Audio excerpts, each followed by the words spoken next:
시청자 여러분 안녕하십니까? 한국인의 탄생의 함재봉입니다. 지난 시간에는 우리가 여진족이 어떻게 청나라를 건설하게 되었을까 하는 문제를 살펴봤는데요. 오늘은 이어서 예속 논쟁이란 무엇인가 라는 주제로 말씀을 드려보도록 하겠습니다. 청나라가 명을 멸망시키고 결국은 중원을 제패한 이후에 조선이란 나라는 그럼 어떻게 해야 되는 것인가?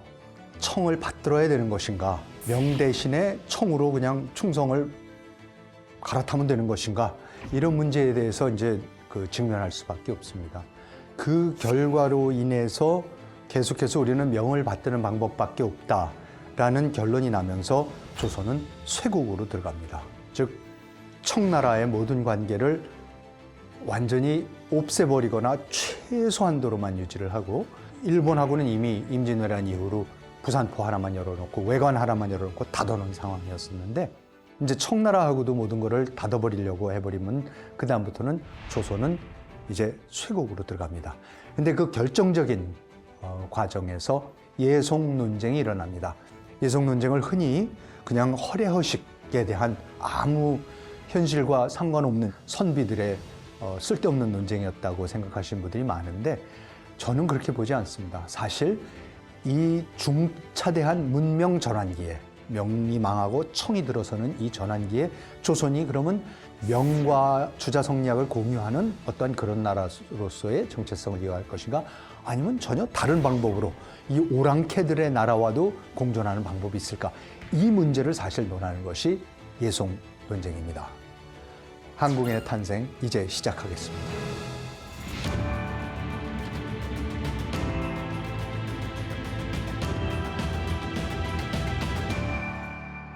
청이 드디어 대륙을 정복하고, 그리고 도르곤이 곧바로 소현세자를 석방시킵니다. 그래서 소현세자가 8년 만에 귀국을 합니다. 그런데 한 달 만에 독사를 당합니다. 그리고 그의 동생 복림대군이 효종으로 즉위를 합니다. 효종은 사실 자기 형과 같이 포로로 끌려가서 심양에서 8년간 포로 생활을 합니다. 소현세자는 그 포로 생활을 통해서 사실은 청태종, 도르곤, 순치제 이런 사람들과 가까워지면서 청나라가 건국해가는 대청을 세워가는 과정을 다 목격을 하고, 그리고 자금성에 입성하면서 아담 샬까지 만나면서 천주교까지도 접하게 됩니다. 사실 그때 그걸 배우고자 합니다. 그리고 그러면서 넓은 세상을 본 소현이 그 조선에서 즉위를 하면은 많은 것이 바뀔 수가 있었을 텐데, 독사를 당한 후에 복림대군이 즉위하는데 복림은 형과는 전혀 다른 생각을 합니다. 끝까지 삼전도의 굴욕, 자기 아버지가 청태종한테 고개 숙였던 그 굴욕을 잊지 못하고 어떻게 해서든지 보복을 하려고 그럽니다. 복림대군이 즉위를 하면서 자기를 보좌해달라고 청한 것이 자기가 대군 때에도 배웠던 스승 우암 송시열입니다. 그래서 송시열을 보고 계속해서 와서 도와달라 그러지만 우암은 거절을 합니다. 그러다가 끝에 가서 글을 하나 바치면서 전하께서 이 글에 있는 대로만 해주시기를 약속한다면 제가 모시겠습니다. 보필을 하겠습니다. 그럽니다. 그 글이 기축봉사입니다. 그 기축봉사는 그 당시에 우암 송시열이, 그리고 주류 조선의 사대부들이 이 명청 교체기의 상황을 어떻게 인식하고 있는지가 명확하게 드러납니다. 기축봉사를 이렇게 시작을 합니다. 공자가 춘추를 지어 대일통의 의리를 천하후세에 밝힌 뒤로 혈기가 있는 부류라면 모두 중국은 존중해야 하고 이적은 추하게 여겨야 할 것임을 알았습니다. 주자가 또 인륜을 추리하고 천리를 깊이 따져 부끄러움을 씻는 의리를 밝히기를, 인륜은 천리의 지극함이니 천지의 사이에서 도망할 바가 없는 것이요 군부의 원수는 한 하늘 아래 함께 살 수 없는 것이다. 중국은 무조건 존중해야 되는 거고, 이적, 여기서 누굽니까? 여진족이죠. 우리가 따를 수가 없다. 그리고 이 모든 것은 천륜이 정해놓은 이치다. 아버지의 원수는 같은 하늘에 있을 수 없다. 불구대천의 원수, 그렇듯이 우리는 청하고 같이 할 수 없다. 이렇게 시작을 합니다.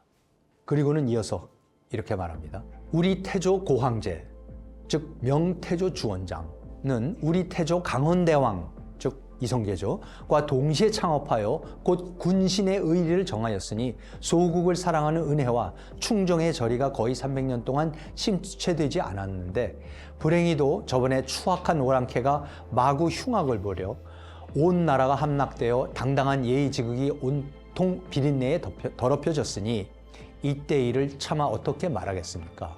연이어 갑신년 1644년 명나라가 멸망한 때죠. 의 별난을 만나서 환경이 전복하여 천하의 임금이 없게 되었으니 이는 비록 이 오랑캐의 소행이 아니라 하나 시기를 타서 악을 마구 부려 우리의 친묘를 쓸어버리고 우리의 황족을 섬멸하였으니 가슴 아픈 일입니다. 여기에 이는 비록 이 오랑캐의 소행이 아니라는 게 무슨 뜻입니까? 그게 바로 지난 시간에 말씀드렸죠. 숭정제가 자결하게 되는 거는 여진족 때문에, 만주족 때문에가 아니죠. 이자성의 난 때문에 이자성의 농민군이 자금성에 들어오니까 숭정제가 목을 맸던 거죠. 그러니까 사실 숭정제를 죽인 거는 여진족은 아니지만 그래도 어쨌든 여진족 이 오랑캐들이 들어와서 다 쓸어버리고 세상을 마구 짓밟고 어지럽혔다. 홍광 황제에 이르러 남쪽에서 즉위하여 대통이 존재하고 있으니 우리나라가 비록 빙향의 예를 행한 일은 없으나 이는 우리 신종 황제의 고륙인데 군신의 큰 의리를 어찌 멀리 있다고 하여 간격을 두겠습니까? 이게 무슨 얘기냐면요. 명나라가 망하고 명나라의 황족의 일부가 저 남쪽으로 지금 월남, 캄보디아 이쪽으로 도망을 갑니다.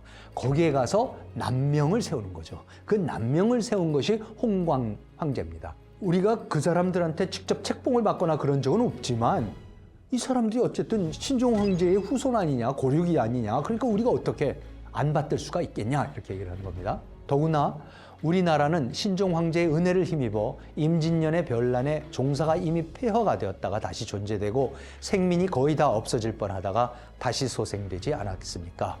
우리나라의 풀 한 폭이 나무 한 그루, 백성의 머리털 하나까지도 황혼을 입은 것입니다. 그렇다면 오늘날 크게 원통해 하는 것이 온 천하의 그 누가 우리와 같겠습니까? 임진왜란 때 제조 지은 내 은혜를 입은 나라, 우리만큼 명예 멸망을 슬퍼하는 자가 누가 있겠습니까? 그러면서 끝까지 우리는 명을 지켜야 하는 거고 언젠가는 기회가 올 것이다. 절대로 밖으로 표를 안 내면서 모든 것을 준비해서 언젠가 같이 남명하고 손을 잡고 이 오랑캐들을 물리쳐야 합니다. 이것을 할 것을 전하께서 약속을 해 주신다면 제가 보필을 하겠습니다. 이렇게 하는 겁니다. 그래서 효정이 즉위를 하고 우암송시효를 모시는 겁니다. 1649년, 그렇죠? 명이 멸망한 지 5년 후에 인조가 승하하고 그러고 이제 복림대군이 효정으로 즉위를 합니다. 청이 중원을 정복한 이후 즉위하는 첫 임금입니다. 그리고 2대 정종 이후로는 처음으로 명예 책봉을 안 받고 왕이 된 사람입니다. 그리고 사실 즉위의 왕 중에 유일하게 외국에서 8년간 볼모 생활까지도 했었던 그런 왕입니다. 그런데 아까도 말씀드렸지만 형 소현과는 달리 그 치욕을 병자호란의 치욕을 잊지 못합니다. 그래서 끝까지 서력을 하겠다 그러면서 송시열과 함께 10만 대군을 일으켜서 북벌하겠다는 꿈을 꿉니다.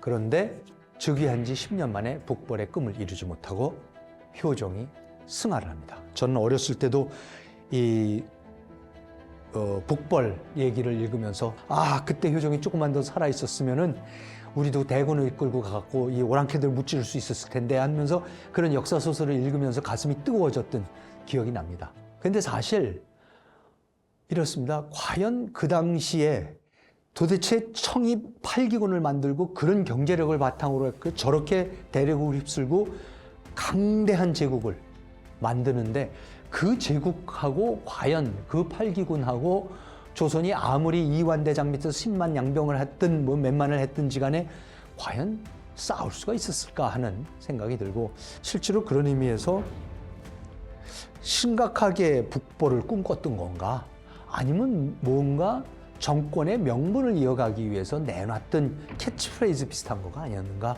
하는 그런 의심을 할 수밖에 없습니다. 어쨌든 분명한 것은 효종은 자기는 하겠다 그랬고 그 북벌을 하겠다라는 그 뜻이 그 명분이 효종의 왕위의 명분을 제공했던 것이고 그리고 인조의 인조 반정의 명분을 제공했던 것은 확실합니다. 그런데 효종이 승하를 해버립니다. 그리고 북벌론 자체가 사라지는 거죠. 이미 천단에서 순치제로 천자로 즉위한 지 15년이 지났습니다. 완전히 북벌론은 사라집니다. 자, 그러면 그 다음에 오는 왕들은 그 다음에 조선은 도대체 무엇인가? 이 조선은 뭘 명분으로 있는가? 이 정통성의 근거는 무엇일까? 인조, 효종 끝까지 숙명반청이었습니다. 그런데 효종도 승하했는데 그럼 아직도 숙명반청을 해야 되는 거냐? 아니면 이제는 청나라와 다른 관계를 맺고 다르게 나가는 것이 옳지 않겠느냐 하는 논쟁이 벌어질 수밖에 없습니다. 이때 터지는 것이 예송 논쟁입니다. 예송은요, 1차 예송은 1659년 효종이 승하하고 나서 그의 계모인 자의대비가 자기의 아들, 왕이었던 아들이 죽은 다음에 그 어머니가 살아있으면 죽은 왕에 대해서 어떻게 예의를 표해야 되는가, 상례를 어떻게 표해야 되는가, 이 문제가 도래하는 겁니다. 자, 이 문제가 도래한 이유가 뭡니까?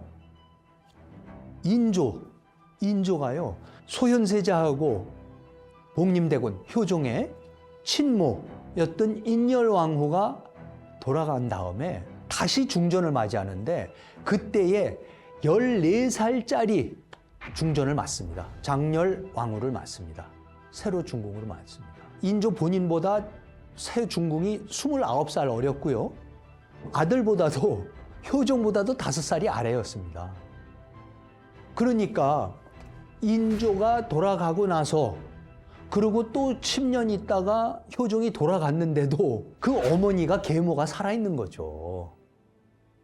그런데 세상에 계모가 돌아간 아들이자 왕에 대해서 상례를 어떻게 치르냐에 대한 규정은 아무 데도 없어요. 중국의 어떤 문헌에도 없고 아무 데도. 왜? 그런 일이 벌어질 거라고는 아무도 상상을 못했거든요.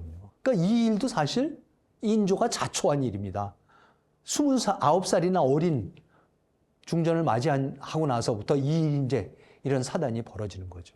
효종이 승하니까 이제 그 뒤를 현종이 이어봤는데 현종이 곧바로 두 찬선을 부릅니다. 찬선이 누구냐면은 김장생의 사계 김장생의 제자인 이조판서 송시열과 우찬찬 송준길입니다. 이 두 사람들은 당대 최고의 예학의 고수들이었습니다. 사계 김장생이 예학의, 우리나라 예학의, 조선 예학의 태도이고 그 직계 제자들입니다. 자, 그래서 찬선한테 도대체 어떻게 장례를 지내면 되겠느냐 그랬더니 송시열하고 송준길이 대신들을 모아가지고 그 양송의 사회로 이 문제를 논합니다. 회의를 엽니다. 그래갖고 자의대비가, 아직도 살아있는 이 자의대비가 1년상을 치르면 된다. 왜냐하면 어머니가 남편의 적자들에 대해서 장례를 치를 때는 1년상을 치른다라고 경국대전하고 대명률의 규정이 있습니다. 그래서 그렇게 하자. 그리고 결정이 납니다. 그런데 문제는 뭐냐면 실록을 보면요, 이렇게 간단하게 결론이 난 게 아닙니다. 격렬한 논쟁이 그 뒤에서 사실은 벌어졌었던 기록이 남아 있습니다. 그래서 이렇게 기록이 되어 있습니다.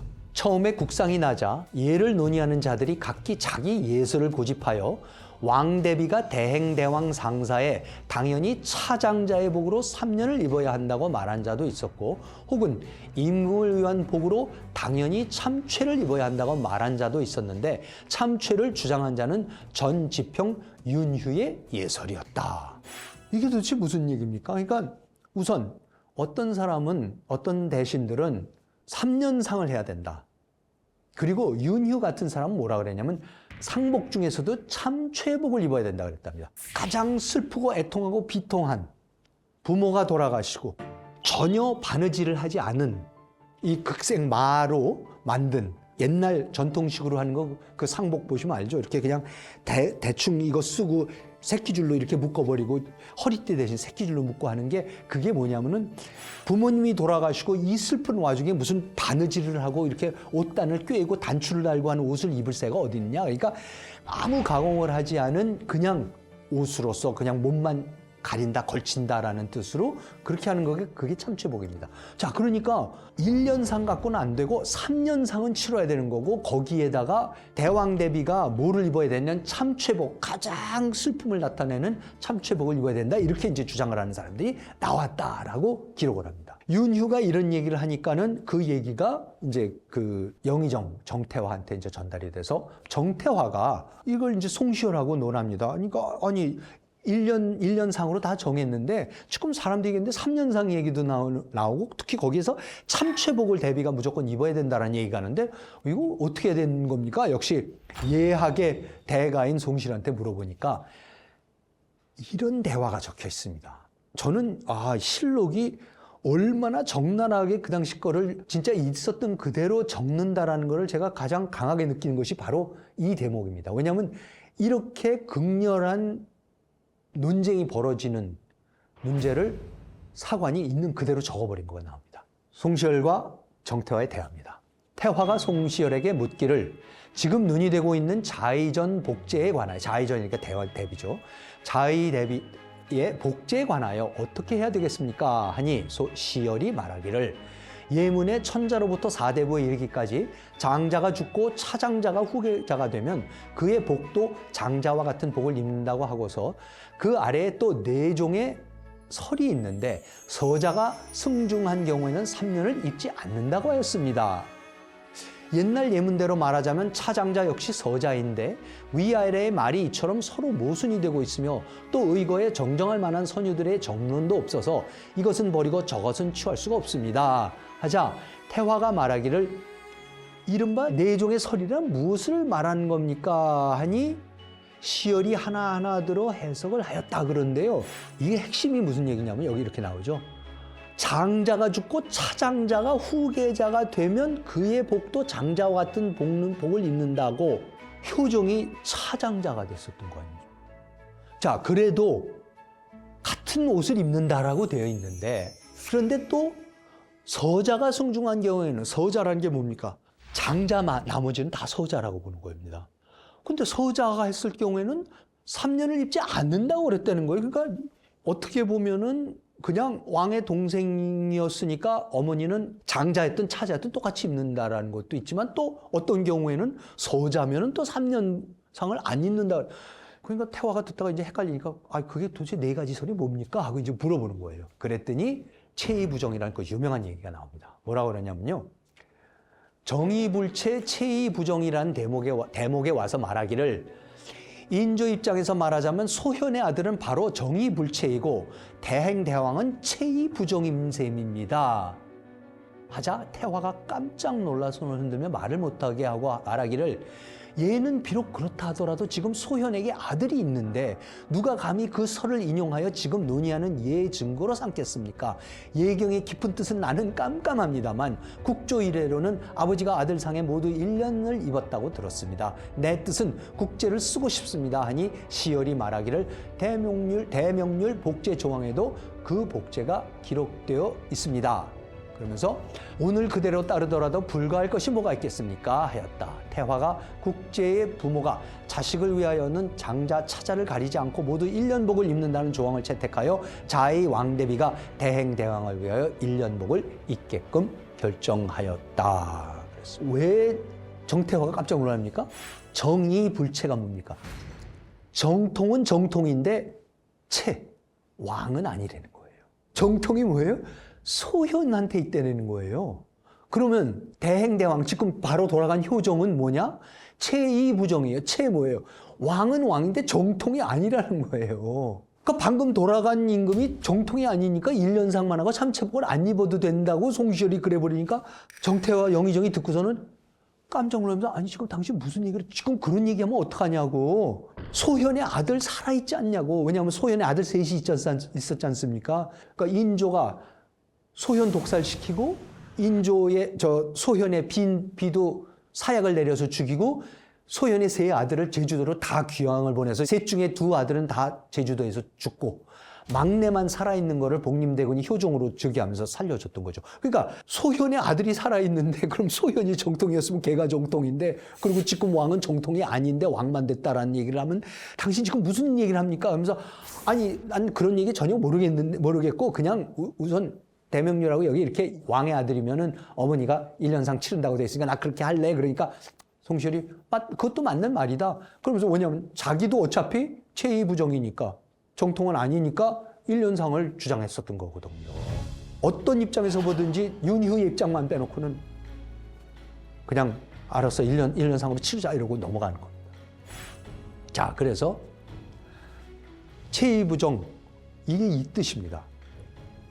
네 가지 설이 있다는 거죠. 장자이지만 건강상의 이유로 대통을 이어받지 못한 경우, 둘째는 정의부채, 손자, 서선과 같이 대통을 이어받았으나 장자가 아닌 경우가 두 번째. 셋째 체의부정은 후궁의 아들 서자로서 장자가 아니었음에도 대통을 물려받은 경우도 체의부정.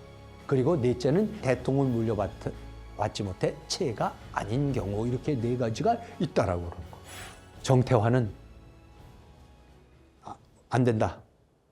그런 얘기 절대로 어디 가서 꺼내지 말라. 이러면 이거 정말 큰일 난다. 그 효종이 정통이 아니고, 그럼 지금 현종, 새로 즉위하는 이 현종은 또 정통이 아니란 얘기냐고, 이게 도대체 무슨 얘기냐 그러면서 이제 절대 못하게 합니다. 그래서 그러고 나니까 이제 윤휴가 극도 이제 반발을 하기 시작합니다. 그러면서 윤휴는 뭐라 그러냐면요. 아니, 장자든 차자든 이거는 지금 보통 집안 얘기가 아니라 왕실의 얘기면은 큰 아들이었든 작은 아들이었든 대통을 이어받으면 그게 당연히 정통이지, 왕이 됐는데도 정통이 아닐 수가 있고, 이런 얘기를 어떻게 끝나냐고, 있을 수 없는 일이라 그러면서 반발을 합니다. 그렇지만 그걸 다 억누르고 결국은 자해대비는 효종의 상례를 1년상 제최복을 입고, 참최복이 아닌 제최복을 입고 약간 가공을 할 수 있는 한 옷을 입고서 자해대비가 상을 치릅니다. 이렇게 해서 1차 예송이 끝납니다. 문제는 1674년에 2차 예송이 터집니다. 2차 예송이 왜 터지냐 하면요, 이번에는 효종의 부인이 대비가 돌아가요. 그런데 효종의 계모인 자의대비가 아직도 살아있는 겁니다. 자, 그러니까 이번에는 왕비였던 며느리가 죽었으면은 그 계모는 어떻게 상을 치느냐 하는 문제가 또 이제 대두가 되는 거죠. 그런데 1차 예송 때는 야, 첫째 아들, 둘째 아들 다 어머니 돌아갔을 때는 1년 상 치르는 거야 하면서 그냥 그렇게 넘어가 버렸었습니다. 그런데 문제는 며느리가 죽었을 때는요, 부인 죽었을 때는 그 남편의 지위가 뭐였냐라는 게 정확해져야지, 그 지위에 따라서 이 사람이 정말 왕이었으면, 정통 왕이었으면 1년상을 치르는 거고, 서자였었으면은 9개월 상을 치릅니다. 그런데 예조에서 논해가지고 뭐냐면 9개월 상을 치른다고 그러는 거예요. 그때 1차 예송 때 얘기했듯이 효종은 사실은 서자다. 그러니까 제최복에 1년상만 치른다 그랬으니까 그 부인이 죽었을 때는 이제는 아예 그냥 9개월상 서자였기 때문에, 차장자였기 때문에. 자, 이렇게 되고 나니까는 역시 효종은 정통이 아니었고 서자였구나, 차장자였구나 하는 거를 어쩔 수 없이 공개적으로 확인할 수밖에 없습니다. 이게 14년 후입니다. 효종 비가 죽은 게 효종이 승한 지 14년이 지난 전에는 그냥 넘어갈 수 있었는데, 이제는 체의부정이냐 뭐냐라는 거를 이제 확인을 해야 되는 거죠. 이때에 송시열하고 송진길은 여전히 장자 아니다, 서자다라고 했던 거고, 허목, 그 다음에 윤휴 이런 사람들이 무슨 소리냐, 왕은 왕이다, 왕이 정통이 아닌 왕이 어딨냐, 차자든 서자든 그게 무슨 상관이 있는 소리냐 그러면서 절대로 아니다, 1년상을 치러야 된다고 그러면서 이제 9개월상 얘기가 올라옵니다.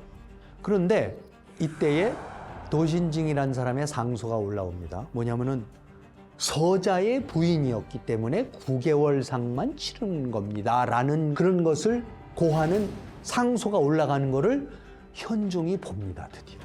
그러니까 현종은 13년 전에 자기 아버지 돌아갔을 때 승하했을 때의 그 논쟁의 내용을 파악을 안 했었던 거예요. 송시열하고 송준길한테 맡겼으니까 됐으려니 하고 맡겼던 거죠.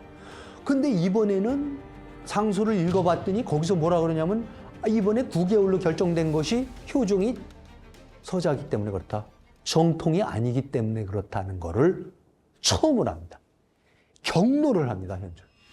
경로를 하면서 너희들 무슨 소리, 말도 안 되는 소리를 하지 말아라고 그러면서 뭐 송시열이 반대를 한 누구 반대는 무조건 밀어붙여갖고 자기 어머니 1년상을 치르도록 합니다. 그런데 그렇게 해서 2차 예송을 넘기고 1개월 만에 현종 본인이 승하를 합니다. 현종의 아들이 숙종입니다. 그런데 여러분 숙종이 나중에 송시열을 죽여버립니다. 저는 숙종이 송시열을 죽이는 게 자기 할아버지 효종하고 자기 아버지 현종하고 전부 다 정통이 아니라는 얘기를 했기 때문에 그렇기 때문에 죽였다고 저는 생각을 합니다. 저의 가설입니다만 저는 충분히 그런 가설을 세울 수 있는 여지가 있다고 생각을 합니다.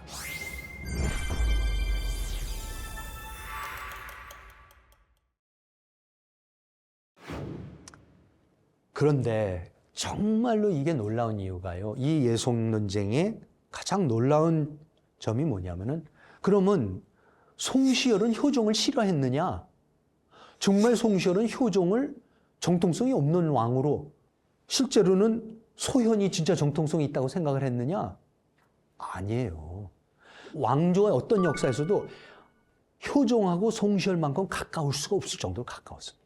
정말로 송시열은 극진하게 효종을 보필을 했고 대군 일때부터 가리켰었고 그리고 기축봉사를 올려서 그걸 받아줌으로써 같이 국사를 논하면서 북보를 꿈꿨었고 효종이 승하했을 때 그 시호를 효종이라고 짓는 것도 송시열입니다. 남송의 효종이 끝까지 북보를 하려고 하다가 했던 그게 그 사람이 효종이었거든요. 남송의 효종이 금나라와 싸우면서 어떻게든지 그걸 지키려고 했던 거와 같이 송시열은 효종을 모시고 그 효종이 지금 그 금나라의 후예인 후금, 청과 맞서서 싸우는 거를 보필을 한다. 그러면서 더 이상 가까울 수가 없고요.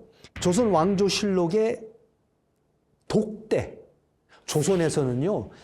임금하고 신하가 독대, 둘이서만 있는 건 있을 수가 없는 일이었습니다. 심지어는 침실, 편전에서 임금이 신하를 만날 때에도 옆에 꼭 사관이 2명이 앉아서 모든 것을 기록을 하고 그 기록한 사초는 임금들은 절대로 볼 수가 없었습니다. 그리고 임금이 돌아간 다음에 그걸 정리를 해서 정리를 만드는 거죠.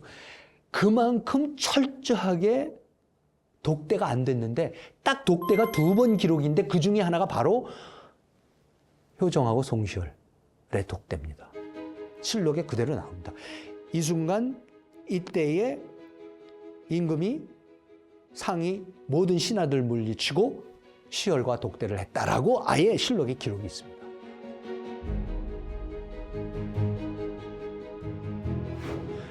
여러분 그 정도로 가까웠었습니다.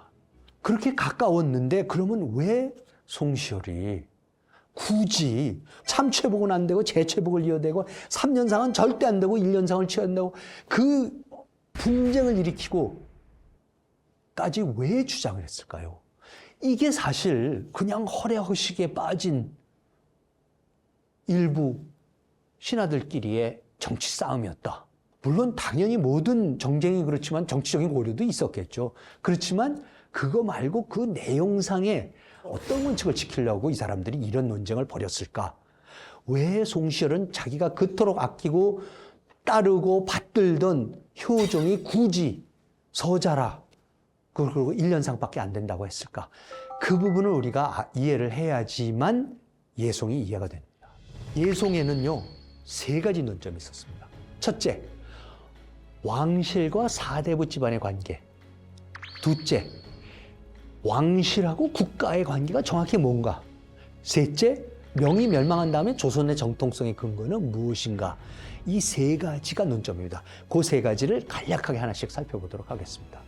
첫 번째는요, 왕실하고 사대부 집안이 근본적으로 같은 것이냐 다른 것이냐 하는 문제입니다. 사대부 집안에서는요, 일찌감치부터 종법 제도를 들여와서 조선 초기부터, 그렇죠? 뭐 세종이 제사를 지내게 하고 친형을 하게 하고 주자성리학대로 바꾸면서 거기에서 정확하게 하게 뭐냐면 종법제도, 장자상속입니다. 그래서 무조건 모든 사대부 집안에서는 모든 것을 제사도 당연히 장자가 지내야 되는 거고 재산도 장자가 대부분 상속을 받게 되는 거고 모든 게 장자 중심으로 움직였습니다. 그러니까는 사대부 집안에서는 장손이 죽으면 어떡합니까? 그 집안에서 어떻게 돼요? 조카라도 데려와서 그래서 양자를 삼아서 그래서 종통을 있게 하는 것 아닙니까? 그게 사대부들은 전부 다 그렇게 하고 있는데 근데 왕실은 어떻게 하고 있습니까? 사실은 생각해 보시면요. 조선 초기부터 장자가 왕위를 상속한 경우가 거의 없습니다. 태종은 5째 아들이었고 세종은 3째였고 세조는 차남이었고 성종은 세조의 장남인 의경세자의 차남이었고 중종은 성종의 차남이었고 명종은 중종의 차남이고 선조는 명종의 이복 조카로 서자 출신입니다. 광해군은 선조의 서자 출신 차남이고 인조는 선조의 서손 효종은 차남이었습니다. 그러니까 주자성리학을 받들고 그것을 이어가겠다라는 주자성리학의 사제라고 제가 말씀드렸지 않습니까? 주자성리학의 목사님이고 주자성리학의 신부님이라고 할 수 있는 이 사대부들의 입장에서는 특히 그 종법제도를 철저하게 연구한 고도로 연구했던 사계 김장생의 가장 애제자였던 송시열의 입장에서 봐서는 왕실이 이러면 안 되는 거죠. 장자상속을 해야 되는 거죠. 그러니까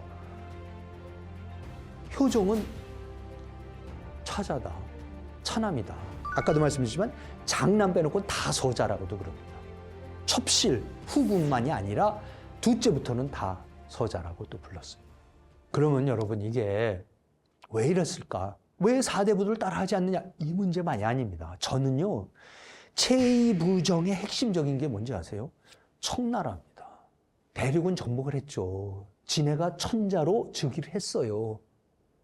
체는 체예요. 왕이에요. 근데 뭐예요? 정통이 아니죠. 왜? 명나라가 정통이어야죠. 그러니까 숙명 반청을 하려고 그러면 뭡니까? 청나라가 제2부정이어야 돼요. 자기네 왕실하고 자기네 나라 안에서도 그 원칙을 정확하게 지켜야죠. 사대부들의 원칙이고 그 공자와 주자의 원칙이고 지금 그걸 더 지켜야 되는 이유가 뭐예요? 중국 자체에서 지금 안 지켜지고 있기 때문에. 그래서 우리가 청나라를 욕하고 비판을 하려고 그러면 정통이 아니다 얘기를 하려고 그러면 효종까지도 정통이 아니라는 얘기를 해야 됐습니다. 그런 의미에서는 사실은 송시열은 대단한 종법제도의 원칙, 주자성리학의 가장 기본적인 원칙을 끝까지 관철하고자 했던 사람입니다. 자, 두 번째는요. 이런 거죠. 왕실하고 사대부 집안은 같은 것인가? 이번에는 무슨 얘기냐면요. 집안에서는 아무리 사대부가 자기가 영의정이 되든 뭐 이조판서가 되든 해도 집에 들어가면 자기 모친이 계시면은 모친 앞에서는 어떡합니까? 어머님, 모친 어떡합니까? 하대를 하죠. 아들이니까. 자, 그런데 지금 여기서 문제가 뭡니까? 그러면 왕실에서는 그럼 대비를 봤을 때 대비가 얘야 아들아 이래야 되는 겁니까?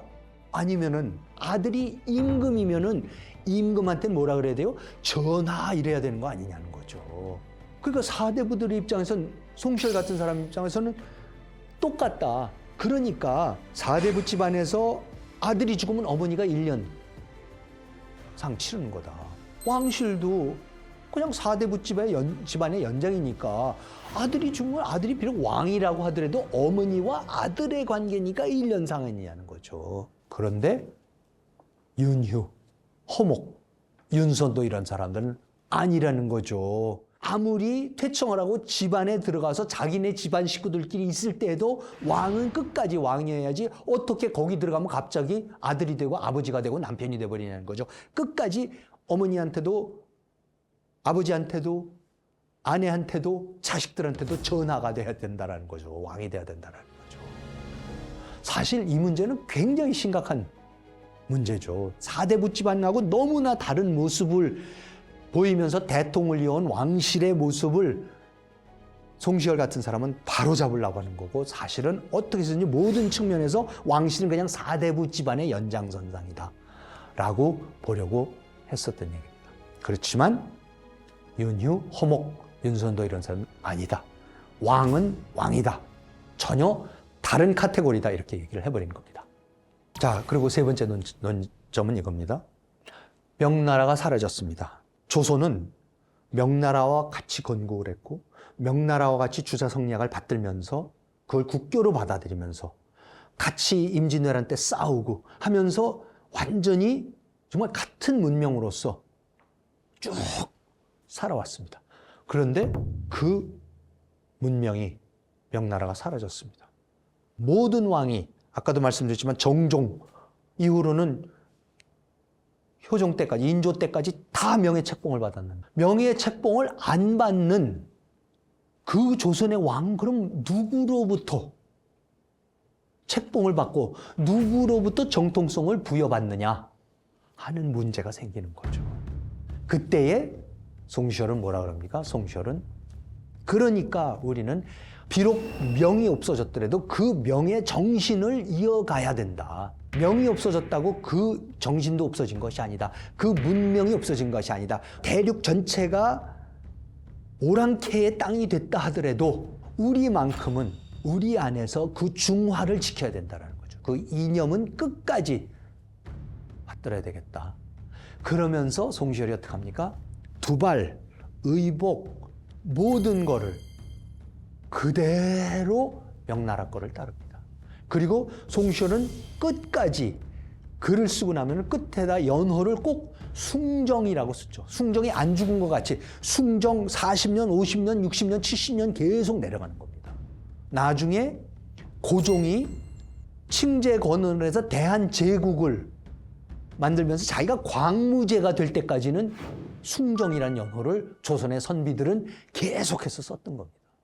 그리고 그때부터 송시열은 은퇴해서 가서 사는 동네 이름을 뭐라고 이름을 짓습니까? 화양동이라고 짓습니다. 여러분, 화양이 뭡니까? 화는 중화의 화예요. 양은 뭡니까? 태양 양자입니다. 중국 명나라의 태양이, 소중화의 태양이 비치는, 내가 있는 여기만큼은 소중화 명나라를 이어가겠다라는 겁니다. 중국의 빛이 비치는 곳이라는 뜻입니다. 그게 화양동입니다. 거기에 있는 화양구곡이라고 있습니다. 이렇게 계곡 따라서 아주 절경으로 이어져 있죠. 그거는 주자가 무이산에, 중국 무이산에 그걸 보면서 노래를 지었는데 무이구곡이라는 노래를 지었는데 그것을 따라서 이름을 지었습니다. 그러니까 중국에 있었던 모든 그 중화를, 심지어는 계곡하고 절벽, 기암, 절벽, 강 모든 것까지도 다 조선의 작은 규모로 옮겨 나왔다. 이러는 거고요. 그리고 숭정이라는 연호를 쓰고 만동묘를 지어갖고 끝까지 중국 황제들의 제사를 지냅니다. 반면에 허목, 윤휴, 윤선도 이런 사람들은 다른 주장을 합니다. 명나라가 사라졌으면은 더 이상 명에 기댈 필요가 없다. 명이 우리의 조선 문명의 정통성의 근거가 될 필요가 없다.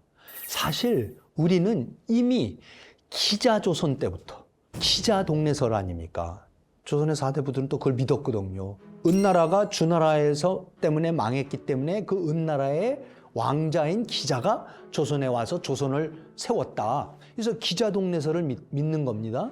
그러니까 이 사람들은 뭐라고 하냐면 이미 기자 때 그때에 건너왔기 때문에 사실은 뭐예요? 주나라 못지않은 정통성을, 자체적인 정통성이 있다. 우리 뿌리가 있다. 거기에 정통성이 있는 것이지 왜 송원명의 정통성이 있느냐. 주작은 송원명이거든요. 주작가 남송에서 나온 사람이기 때문에 그러면 뭡니까? 주자 나오기 전에 원래 있었던 문명에 우리 뿌리가 다 있는 것이고, 기자 때문에 더해서 이제 이 부분이 송시열하고 윤휴 격돌을 하게 되는 거예요. 송원명을 따를 필요가 없을 정도가 아니라 송원명 때문에 원래 선진유학, 공자, 맹자의 그 유학이 타락을 하기 시작했다고 하는 거예요. 송시열은 주자 때문에 완성이 됐다라고 하는 건데, 그래서 그 완성된 문명을 우리가 건드릴 수가 없고 버릴 수도 없다라고 하는 건데, 주자성리학 나오기 전에 그 유학이 진짜 유학이었고, 주자성리학은 그거를 오히려 타락시켰다, 퇴보시켰다, 이러면서 하나도 더 아름다운 문명이 아니다라면서 그 이전 시대에 진짜 있었던 시대의 그 모든 제도들이 가장 이상적이고 완벽했던 황금기였다. 그 이후로는 오히려 다 타락을 한 것이다 라고 얘기를 합니다. 자, 그렇게 얘기를 하니까 뭐라 그럽니까? 노노에 대한 주자의 집주도 읽을 필요가 없다, 그렇게 되는 거예요. 주자성리학이라는 거는 송원명의 문명은 주자가 사서, 노노맹자, 대학 중용을 거기에다가 자기의 해석을 다른, 주를 다른, 집주를 한, 그걸 가지고 모든 관리들이 그거를 외우고 그 한 가지 해석만 갖고서 세상을 보고 건설하고 그랬었는데, 지금 윤휴는 그 집주? 그냥 여러 해석 중에 하나고 별로 그렇게 대단한 집주도 아니다. 그리고 나도 이 시대의 지식인으로서 얼마든지 내가 주를 달 수가 있다. 외세에 의존할 필요가 없이 우리 독자적인 문명의 기반과 지식의 기반이 모든 걸 다 갖췄다라고 윤휴는 이제 주장을 하는 겁니다. 그래서 이렇게 되니까 송시열이 어떡합니까? 그때까지 그렇게 친했고, 사실 윤휴를 굉장히 워낙 똑똑하니까 윤휴를 높이 봤었는데, 송시열이 이때부터 윤휴를 가리켜서 사문난적, 그러면서 그때부터 적휴, 나의 적휴, 도적휴라고 부르면서 이때에 이제 사문난적이라는 것이 처음으로 나오기 시작합니다. 윤휴가 그만큼 주자성리학이 아닌 전혀 다른 기반의, 새로운 기반의 조선을 세우려고 했던 거죠. 어차피 명나라 망했고 어차피 청나라 들어왔는데, 그러면 이 상황을 어떻게 할 거냐?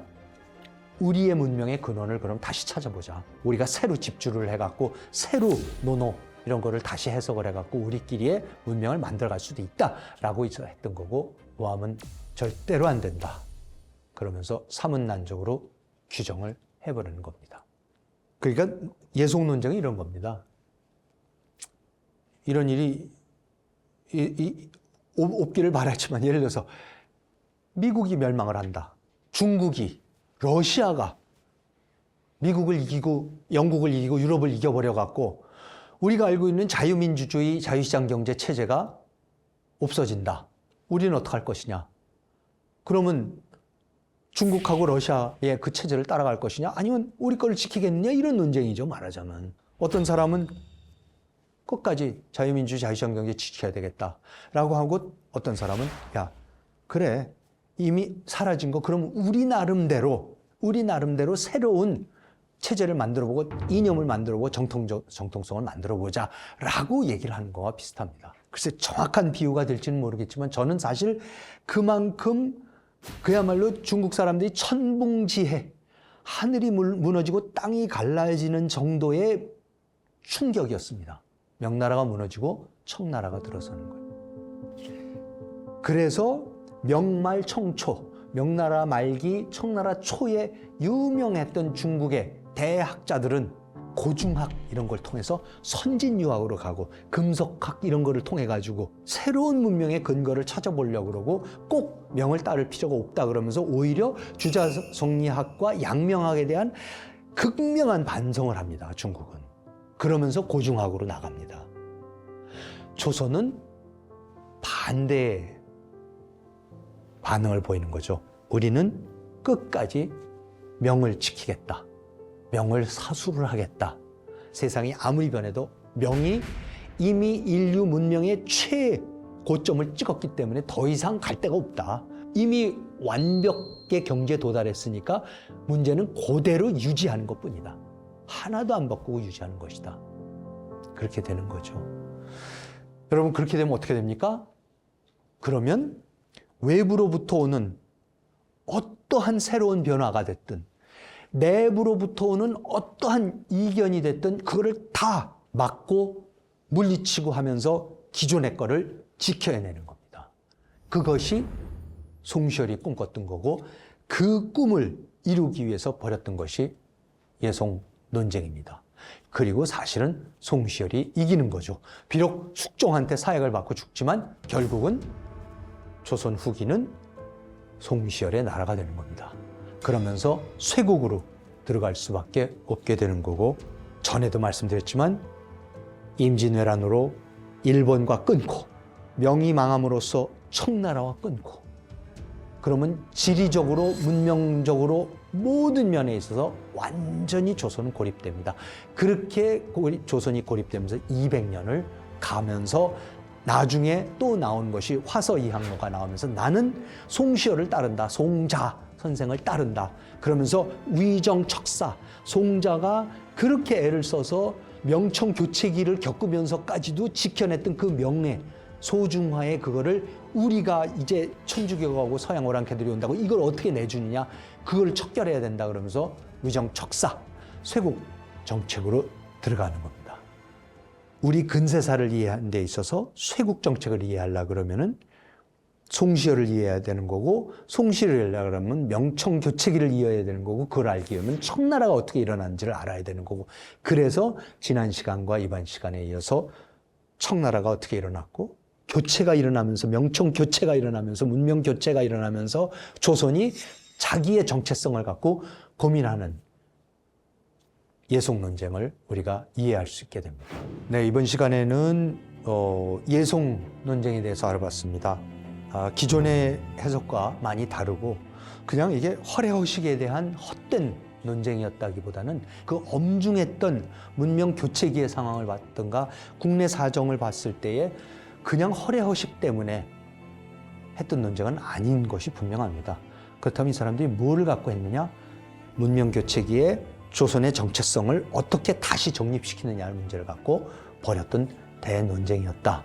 그 말씀을 드립니다.